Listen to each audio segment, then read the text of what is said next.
A bill which would have averted a government shutdown this Saturday has failed in the Republican-controlled House of Representatives, despite President-elect Donald Trump's support for it. And it comes after House Republicans pulled a bipartisan compromise bill with Democrats after Trump and Elon Musk came out against it.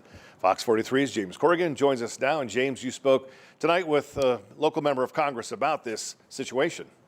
I did, Evan, and Congressman Smucker told me that this continuing resolution to fund the government into March would have been a bridge to Donald Trump taking office and for the Republican House and Senate to pass a tax bill through reconciliation, which is widely expected. A number of his colleagues tonight, though, they disagreed, and they've now made a government shutdown possible this Saturday. And it all began when a bipartisan bill with Democrats to fund the government met its end yesterday.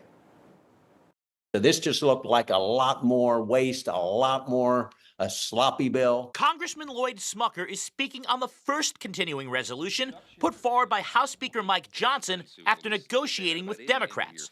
That resolution included a number of unrelated bills with bipartisan support, but was pulled after criticism from Elon Musk on social media and the eventual opposition of President-elect Donald Trump led Republicans to abandon it.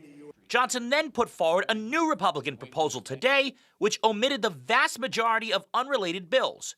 It did not omit a one-year extension of farm subsidies Smucker and other Pennsylvania Republicans say is needed for their support. We have a lot of farmers who have been struggling, who need to continue to have that crop insurance subsidy and other pieces of this farm bill that were really important to them. But conservative Republicans have all but sunk the bill, with 38 voting not to tee up a vote under suspension of House rules.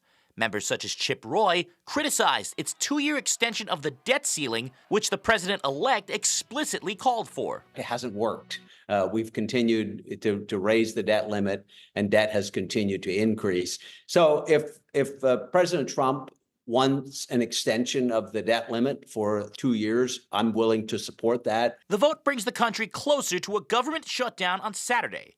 Republicans such as Marjorie Taylor Greene, along with Musk, have expressed that they would be okay with a shutdown, which would see more than 800,000 federal employees furloughed. Government shutdowns, I don't think ever are good. We take in every year right now about $5 trillion in revenue and spend $7 trillion. We've got to fix that, but we can do that without government shutdowns. Now, Smucker's neighbor here in South Central Pennsylvania, Congressman Scott Perry, voted against the bill tonight. He was the only member of the Pennsylvania delegation to vote no. And regardless of what happens next, Republicans, they'll still have to negotiate with Democrats in the Senate to get 60 votes, which seems highly unlikely now, between now and Saturday.